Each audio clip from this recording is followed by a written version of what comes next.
Alright, y'all. We back. I know probably the first little joint, we was probably doing it wrong. But man, if you got a Honda CRF450 or whatever, and you're trying to cold start it in the cold and it won't start, here's the reason why.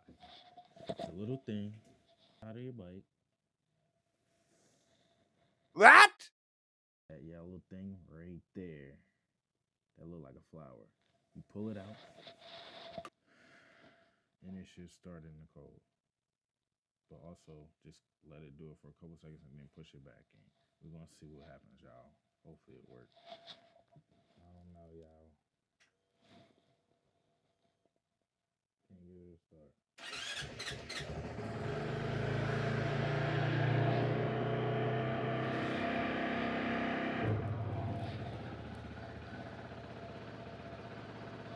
I think we got it to start that time.